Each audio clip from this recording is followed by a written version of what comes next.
Ang China ay tinuturing bilang isa sa pinakamalaking ekonomiya at pinakamakapangyarihang bansa sa mundo. Gayunpaman, ang kanilang agresibong kilos, lalo na sa mga isyu sa teritoryo, ay nagdudulot ng tensyon sa rehiyon ng Asya. Ang kanilang pag-angkin sa mga lugar tulad ng West Philippine Sea, pati na rin ang kanilang mga aktibidad sa Taiwan, ay nagiging sanhi ng hindi pagkakaunawan sa pagitan nila at ng kanilang mga karatig bansa. Sa kabila ng kanilang lakas, maraming bansa ang handang humarap sa kanila upang ipagtanggol ang kanilang soberanya. Sa videong ito ay ating tatalakayin ang 10 bansa na maaaring maging malaking balakid sa mga plano ng China. 10. Malaysia. Ang Malaysia ay isang mahalagang bansa sa Timog Silangang Asya na may estratehikong lokasyon sa South China Sea. Isa sila sa mga bansa na direktang naapektuhan ng agresibong kilos ng China sa rehiyon. Bagamat hindi kasing lakas ng ibang mga bansa sa listahang ito, ang Malaysia ay nagkaroon ng malaking hakbang sa pagpapalakas ng kanilang militar sa nakalipas na mga taon. Ang kanilang navy ay patuloy na nagmo-modernize kabilang ng pagbili ng mga bagong barkong pandigma at advanced radar systems upang bantayan ang kanilang teritoryo. Bukod dito, ang Malaysia ay may matibay na relasyon sa mga bansang kanluranin tulad ng US at Australia na nagbibigay sa kanila ng mahalagang suporta. Sa usaping diplomatikong relasyon, sinusubukan ng Malaysia na panatilihin ang balanse sa pagitan ng kanilang ugnayan sa China at kanilang mga kaalyado. Gayunpaman, malinaw na hindi sila magpapabaya sa kanilang mga karapatan sa teritoryo, particular na sa mga lugar na sakop ng kanilang Exclusive Economic Zone or EEZ. 9. South Korea. Ang South Korea ay isang bansang kilala hindi lamang sa kanilang teknolohiya, kundi pati na rin sa kanilang makabagong militar. Sa kabila ng kanilang proximity sa China, patuloy na pinapalakas ng South Korea ang kanilang sandatahang lakas upang mapanatili ang seguridad ng kanilang teritoryo. Isa sa kanilang pinakamalaking bentahe ay ang kanilang alyansa sa Estados Unidos na nagbibigay sa kanila ng akses sa mga makabagong armas at depensa tulad ng Terminal High Altitude Area Defense or THAAD system.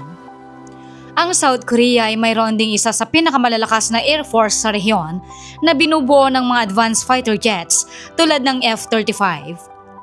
Ang kanilang navy ay patuloy na nagmomodernisa at sila rin ay may kakayahang mag-deploy ng mga submarines na may advanced stealth technology.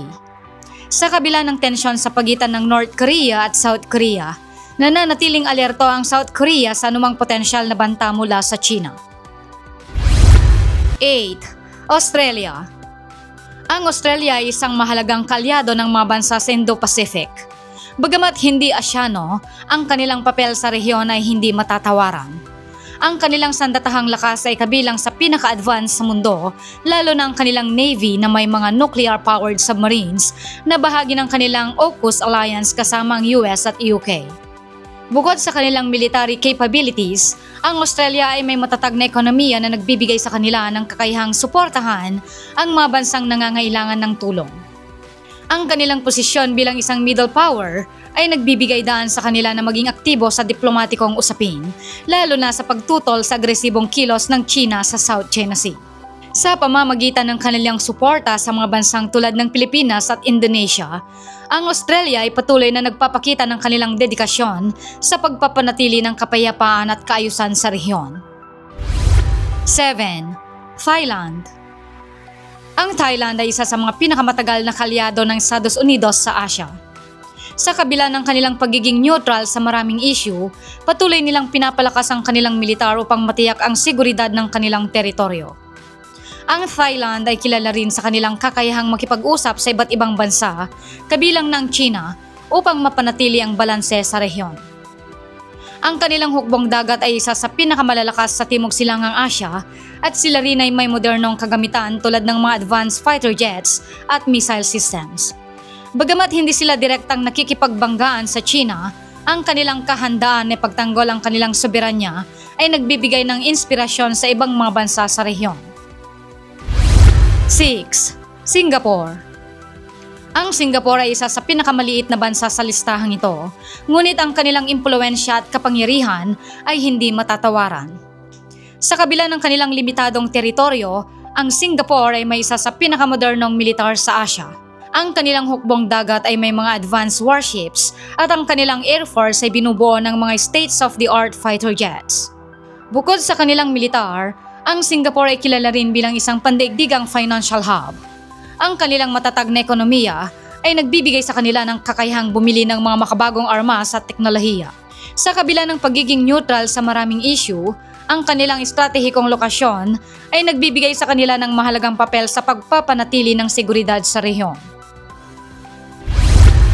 5. Japan. Ang Japan ay isa sa mga pangunahing bansa na may kakayahang harapin ang China. Kilala sila sa kanilang advanced military technology at matatag na ekonomiya. Sa kabila ng kanilang pacifist constitution, patuloy nilang pinapalakas ang kanilang sandatahang lakas upang mapanatili ang kanilang seguridad. Ang kanilang navy ay isa sa pinakamalalakas at sila rin ay may mga advanced missiles defense systems na kayang harapin ang anumang banta mula sa China. Ang kanilang alyansa sa US ay nagbibigay sa kanila ng karagdagang lakas at ang kanilang determinasyon na pagtanggol ang kanilang teritoryo ay nagbibigay ng inspirasyon sa iba pang mga bansa. 4. India. Ang India ay isa sa mga pinakamalalaking bansa sa Asia na may malakas na sandatahang lakas. Ang kanilang kakayahan sa depensa ay patuloy na pinapalakas sa pamamagitan ng pagbili ng mga advanced military equipments mula sa Russia, France at US. Ang tensyon sa pagitan ng India at China ay nagdudulot ng ilang sagupaan, ngunit nananatili ang India bilang isang malakas na kalaban ng China sa rehiyon. Bukod sa kanilang militar, ang India ay may malakas na ekonomiya na nagbibigay sa kanila ng kakayahang suportahan ang kanilang depensa. Ang kanilang strategic location sa Indian Ocean ay nagbibigay sa kanila ng mahalagang papel sa rehiyon, lalo na sa pagtutol sa agresibong kilos ng China. 3. Vietnam. Ang Vietnam ay kilala sa kanilang determinasyon na ipagtanggol ang kanilang soberanya, lalo na sa isyu ng West Philippine Sea. Sa kabila ng kanilang mas maliit na teritoryo at populasyon, ang kanilang kasaysayan ng paglaban sa mas malalaking bansa ay patunay ng kanilang lakas at kakayahan. Ang kanilang hukbong dagat ay patuloy na nagmomodernisa at sila rin ay may mga advanced missile systems na kayang harapin ang anumang banta mula sa China. Sa kabila ng kanilang diplomatikong relasyon sa China, malinaw na hindi sila nagpapabaya sa kanilang mga karapatan sa teritoryo. 2. Indonesia. Ang Indonesia ang pinakamalaking bansa sa Timog Silangang Asya, pareho sa populasyon at ekonomiya nito. Ang kanilang malakas na sandatahang lakas at estratehikong lokasyon ay nagbibigay sa kanila ng mahalagang papel sa rehiyon. Patuloy nilang pinapalakas ang kanilang militar sa pamamagitan ng pagbili ng mga advanced weapon systems mula sa iba't ibang mga bansa. Ang kanilang hukbong dagat ay isa sa pinakamalalakas sa rehiyon at sila rin ay may mga advanced surveillance systems upang bantayan ang kanilang teritoryo. 1. Pilipinas. Ang Pilipinas ay nasa sentro ng tensyon sa pagitan ng China at mga karatig bansa dahil sa issue ng West Philippine Sea. Bagamat hindi kasing lakas ng ibang mga bansa sa listahang ito, ang tagumpay nito sa arbitration case laban sa China ay nagbigay dito ng moral na lakas upang ipaglaban ang sariling teritoryo nito. Ang sandatahang lakas ng bansa ay patuloy na nagmomodernisa kabilang ng pagbili ng mga bagong barkong pandigma, fighter jets at missile systems. Bukod dito, ang suporta mula sa mga kalyado tulad ng US at Japan ay malaking tulong sa kampanya nito para sa soberanya. Ang China ay maaaring ituring na isa sa pinakamakapangyarihang bansa sa mundo, ngunit ang mga bansang nabanggit sa listahang ito ay patunay na may kakayahang harapin ang kanilang agresyon. Sa pamamagitan ng pagkakaisa, modernisasyon at suporta mula sa mga kaalyado, posible para sa mga bansang ito na maprotektahan ang kanilang mga teritoryo at interes laban sa anumang banta.